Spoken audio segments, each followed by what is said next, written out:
HOAs been a hot topic in real estate for many years. Love them or hate them, they're here to stay. Should you buy in an HOA? If so, what are some of the things you need to consider? To hear our thoughts and more, listen to this episode of The Den. The Den, powered by the Lyons Group, a show dedicated to exploring hot topics in real estate, local happenings, and industry trends. We're a small team of professionals approaching $400 million in sales and nearly 2,000 local transactions. You're listening to time-tested experts and industry leaders. Here's a refreshing look at real estate happenings and more. Welcome to The Den. Hello, everyone. Welcome to this episode of The Den. Today, we're going to be talking about HOAs, homeowner associations, the ins and outs, the pros and cons, the do's and don'ts. But before I get to that, let me introduce my friends, my partners, my co-hosts, the fellow members of the Lyons Group. To my left, Paul, hand me the Rockberry, Aspen, the Ninja Gruen, and the boss, Shannon Martin Martinez. My name is Ben, HOA your way to freedom, Lyons. And actually, that's kind of misnomer if you're going to go into an HOA. There's not a lot of freedom in HOA, but it's the best I could come up with. Stop, Paul. Come on. I did nothing. Again. I will say this, though, to start us off, because this is the worst topic ever.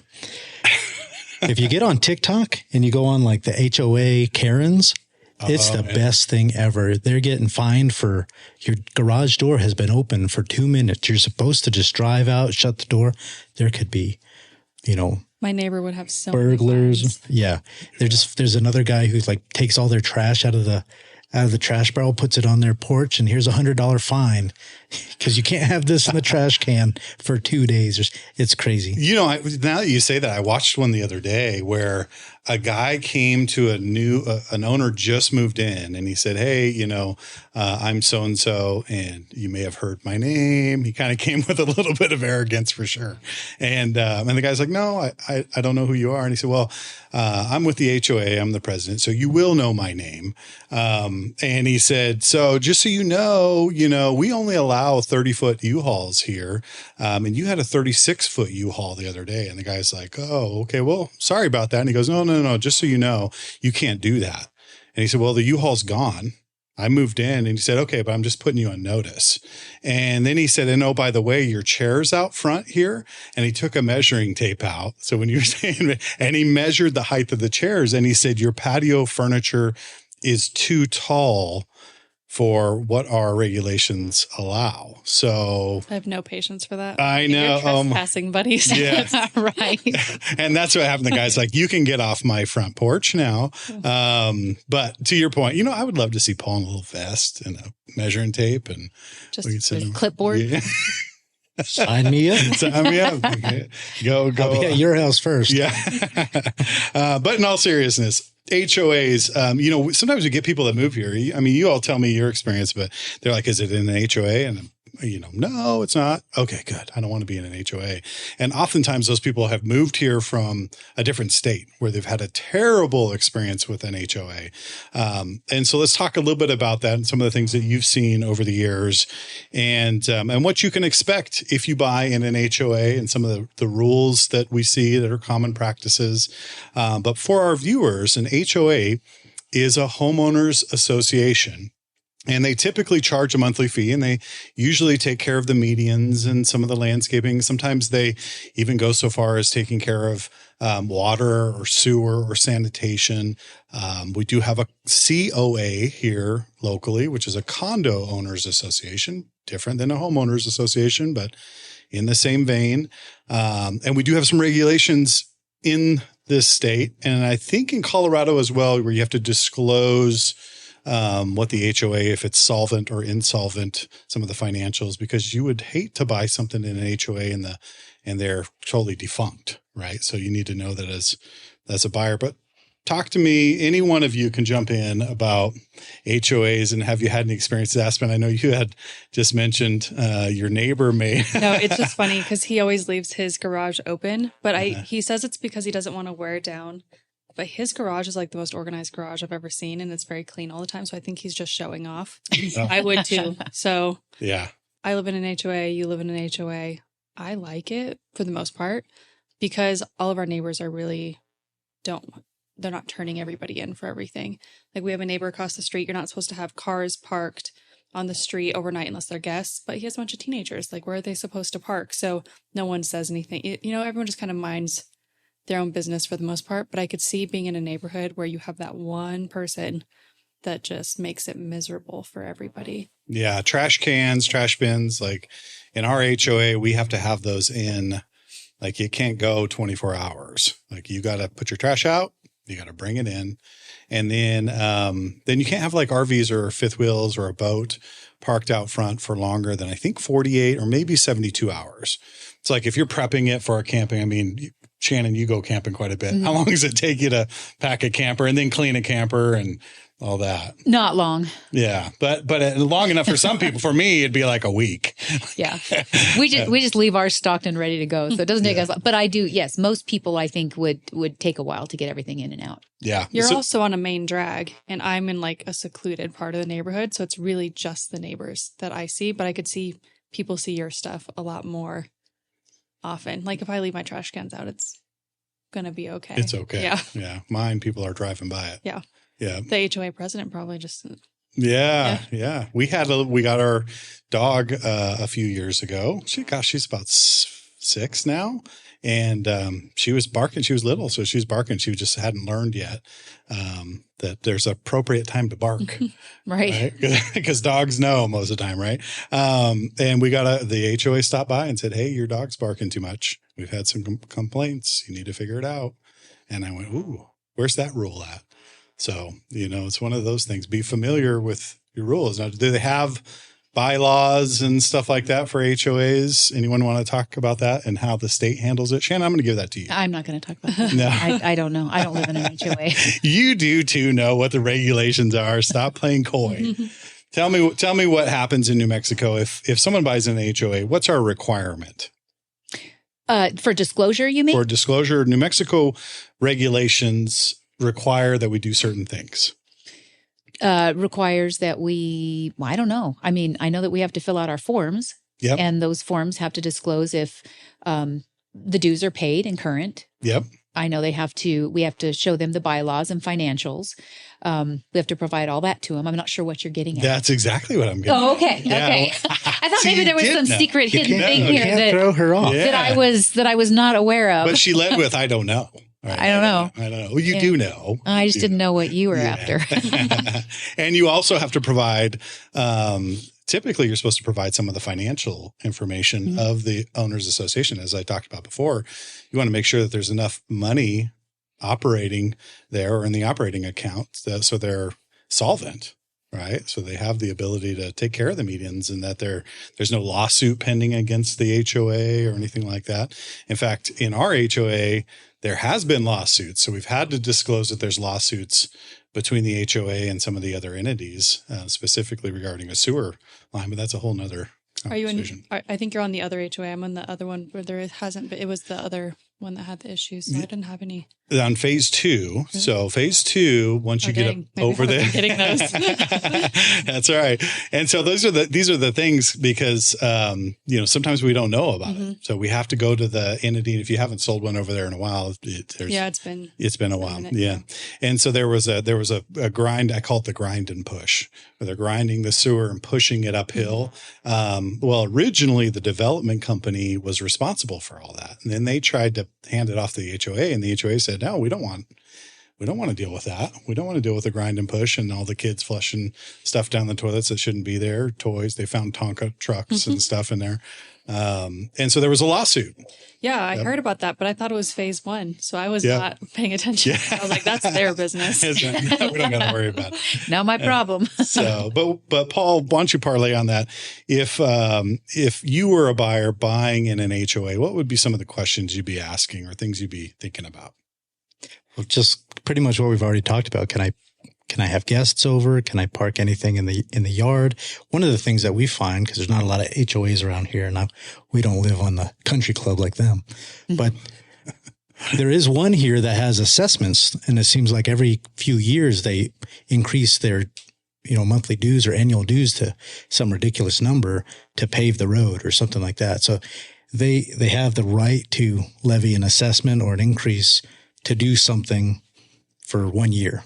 I don't know what the rule is for each HOA, but it's sort of an improvement, and they do it for everybody all at once. Mm-hmm. So that's one of those things. Like I had one guy who was buying in an HOA, and it was a very high monthly fee, and we had to verify that it would drop off at a certain time or else he wouldn't buy. So he bought in the middle of an assessment for paving. So those are the kind of the questions I would have. And for an investment property, what about like short-term rentals versus long-term? Yeah, there's a lot of rules that we just killed a bill in the state legislature this past year that was, they were trying to mandate that a certain number of the HOA board had to be residents, and it was the kind of the HOA and the condo association. They had to be a certain number of member owners. Then it could only be a certain number of rental properties, or had to be, owner occupied. And the thinking on our end was, how are we telling people how to run their business? They have that in Colorado. Yeah. It's pretty common up there. And HOAs are also really common in Colorado. Well, we have for snow removal though. Yeah. Yeah. And we have those rules already, but they were trying to make it very stringent. Yeah. Now, up in Colorado, do they have the same disclosure requirements? In other words, you got to get an HOA certificate saying that there's no back dues or anything like that, any future assessments coming up or unpaid assessments? Nope. Wow. Not in, when I tell you guys, I always feel like I'm missing stuff in Colorado. Obviously, I pull all the covenants, I pull all the HOA information. Most of the HOAs up there have websites, and you can pull all the financials and the, documents and stuff, everything that you would need, the minutes, all just on there. That would be nice. Normally we just send them there. Sometimes you have to do a little bit of digging, but for the most part, it's pretty easy to find. Yeah. Wow. That's a little more willy-nilly. I kind of like willy-nilly. It really is. Yeah. Colorado's pretty willy-nilly about a lot of stuff. No, you still do the same research. We just don't have a specific form for it. Yeah. So talk to me about, Shannon, why would you buy in an HOA? What would someone want out of an HOA? What would be a benefit of it? Well, people want protections that come with an HOA. There are people that want to live in a neighborhood where a certain level of quality of life maintained, guaranteed for them. Some people really don't want to drive down where there's RVs and boats and stuff parked along the streets and trash cans hanging out there, or kids with basketball hoops in the streets playing and things of that nature. So for someone like that, would love living in an HOA because it's tidy. You've got your rules in place and everybody has to live by them. And to pay a fee every month to have somebody watching those for you is probably really appealing to some people. Yeah. And there's a tipping point there because some people want, they want the homogeneous neighborhood where people don't park cars that are immobile for an indefinite period of time. And like you said, basketball hoops in the street, and nothing wrong with that. But other people don't want that. And that protects the value of their home, the integrity of their home. But then you tip over and then you get really an aggressive HOA that maybe overreaches all the time. That gets a reputation, can hurt their value on the same stroke. Is that fair to say? Aspen, what are your thoughts on that? I specifically wanted to buy in an HOA just because I've had some bad experiences with neighbors. So just like kind of overstepping into where it was infringing on my house. So I looked specifically in this neighborhood, but there's only one rule that is just really irking me, but I feel like we live in a very family-friendly, kid-centered neighborhood, and they are just putting so many restrictions on what the kids can do. And that is kind of starting to drive me a little bit crazy because we do have so many kids where we live. But aside from that, I really like living in an HOA. I feel like everything's maintained. The roads are always nice. The landscaping's nice. There's security. There's fences. So there's stuff that I really like about living in an HOA. Yeah, that makes a lot of sense. And that was one of the reasons I looked for an HOA as well, just because I wanted some of that protection. But I can understand and appreciate people who just dealt with Paul with a measuring tape on their front porch going, your chairs are too high. That would make me move. Mm-hmm. Yeah, I would have. Yeah, there would have been a wrestling match. Is there an application for that position? Yeah. You got your little Billy bat? Paul's going to become our HOA president. Do we need to get him a visor too and some dark sunglasses? Oh, I love it, Paul. Well, there is extremes both ways. I mean, I can see why people don't like that. But I know the last neighborhood that I lived in, when I first moved in, we had one rental property across the street, which was really nice and nicely maintained. And 20 years later, by the time I moved out, I was almost the only owner within 10 houses either way of me. They were all rentals, and most of them had allowed their yards to die. Mine was perfectly manicured and nice, and nobody else's was. And my neighbors, who have like 15 cars, they just park right in the yard. So there's a lot of perks that come with having an HOA. You know, over 20 years, the dynamics around me changed. And I don't want to say it really drove down the price of my house, but it probably didn't appreciate the way it could have if, that had been maintained better. And everyone took as much pride in their home as you Right. did. Because everybody did when I moved in. It was different. It was a different neighborhood. Lots of kids, lots of families, and now, of course, mine's a rental now too. So, that's what eventually happened to it. But yeah, it does change things, and it can, I can see the draw. Yeah. I can see the draw for wanting one. Well, let's pivot from HOA to covenants. Now, HOAs typically have covenants, but there's a lot of properties that have covenants that do not have homeowners associations. Paul, why don't you talk to us or explain to our viewers what covenants are, and then go. Stop, man. That's a softball. Yeah. They're usually the rules that are set up when a subdivision is being developed. It goes over like minimum square footage, what you have to have for your setbacks, where your building envelope is on the lot, what kind of fencing you need. If you have to have landscaping in the front or the back, all of those types of things, your driveway, slopes and grades and all that stuff. So when we find covenants, usually it's about, can I build a shop? Can I put a shed on here? Can I do these things? And we have to, go back to the covenants. What I found out selling a house out in a place where you thought would have pretty strict covenants, but people were, breaking them all the time. As soon as the covenants are notarized and recorded, the city takes over. And the city code compliance office is supposed to be the ones that are enforcing covenants. Oh, wow. Yeah. I didn't realize that. Yeah. So says this guy that was talking to me. But he was actually the writer of these covenants. I have nothing to do with them anymore. As soon as we started, it goes back to the city. And if you talk to the code compliance people, they're like, yeah, we don't care.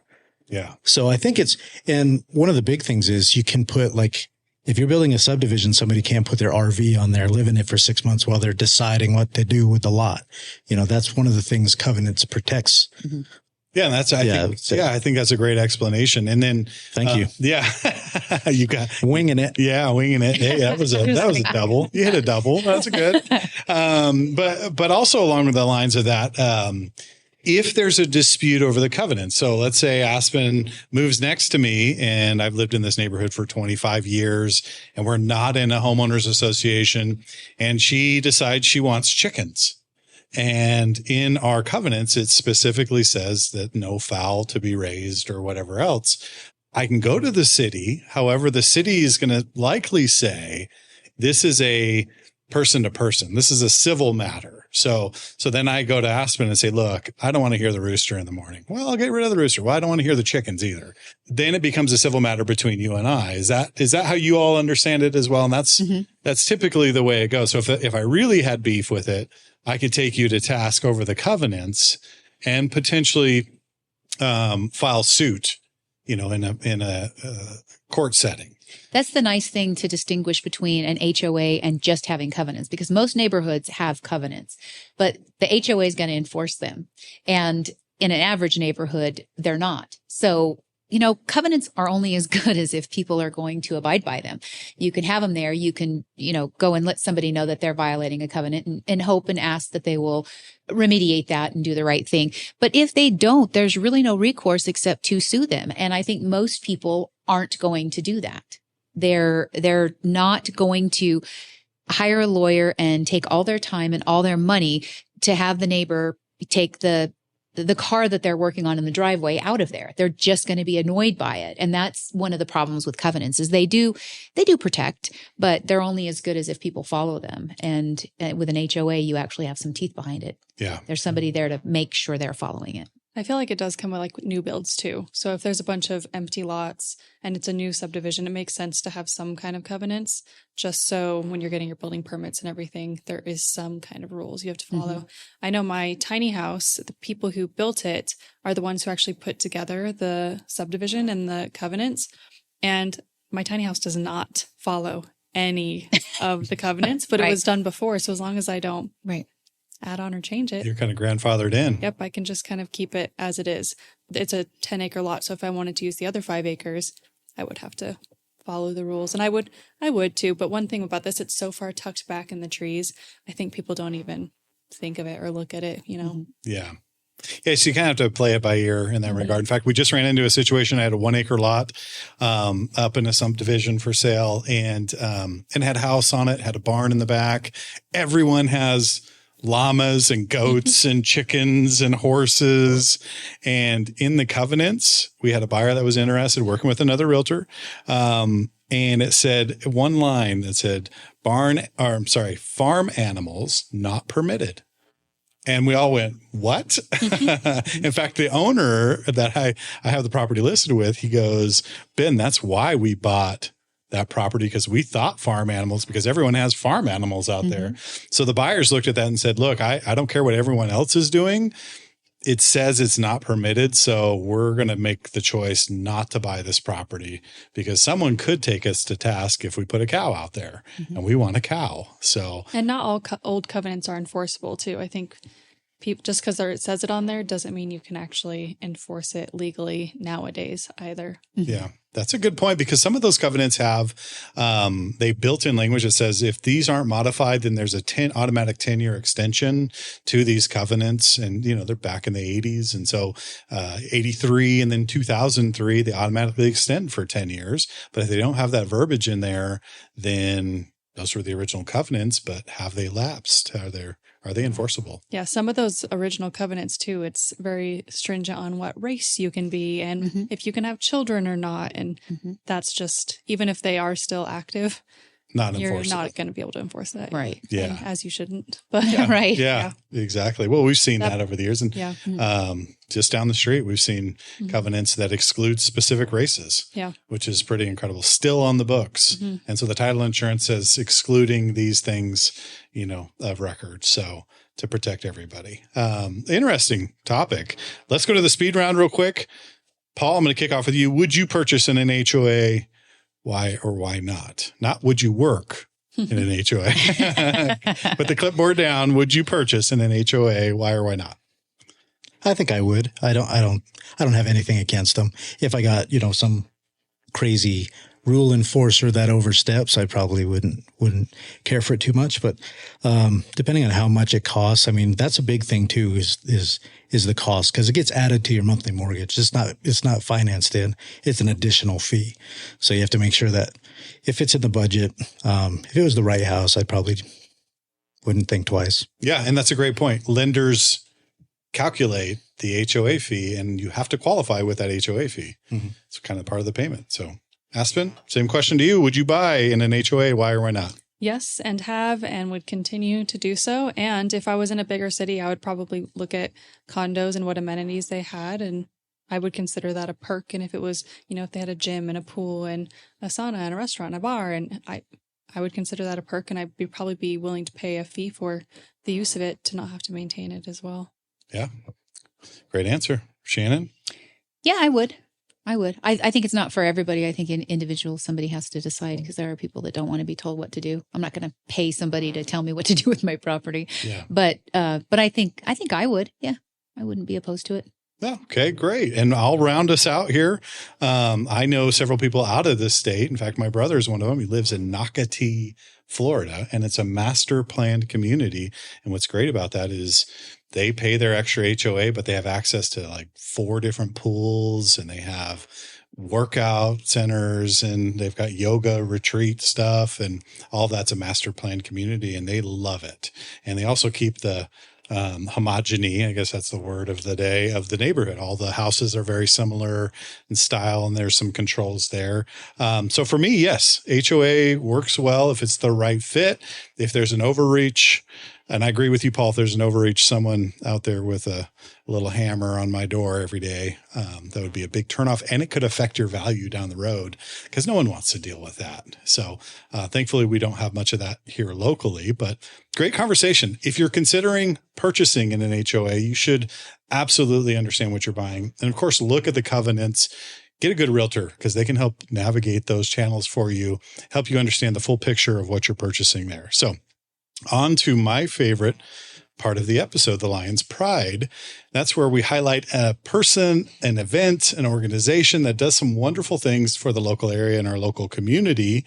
And this week, it's my turn to highlight someone. And I'm going to highlight BLM, the Bureau of Land Management, not the other BLM, the BLM for the federal government that handles all of our outdoor recreation here locally. They actually have partnered up with some of our municipalities and built out some great trails, some fantastic outdoor amenities. And that's cool to see the federal government working with local municipalities and local people to use some of this awesome outdoor space that we have for our community, for our children, for our families. Troy Sawyers is a good friend of mine, and he works down there. And there's a bunch of men and women that do a great job down there. So I just want to tell you, thank you for all that you do and helping bridge that gap between federal lands and our local community and helping it really become an asset for our area. So thank you for that. And welcome to the Lyons Pride. So if you like our episodes, please like and subscribe to our YouTube channel. Go onto our Facebook page. We have Instagram. We have TikTok. We have all kinds of great content. Go to sjcbroker.com. You can schedule a consultation with anyone here at the Lyons Group. We'd love to meet with you, sit down with you one-on-one, whether you're buying or selling, residential or commercial. We can help give you an advantage in today's market. So thank you for tuning in. Until the next time, we'll see you in the den. Thank you for listening to The Den, powered by the Lyons Group. Hit the subscribe button to keep informed on real estate happenings. If you'd like to learn more about the Lyons Group, visit sjcbroker.com. Complex markets require complex strategies. The Lyons Group can give you a true advantage in any market. Whether you're buying or selling, residential or commercial, contact us directly at sjcbroker.com. We're time-tested experts with a client-first approach, and we'll see you next time in the Den.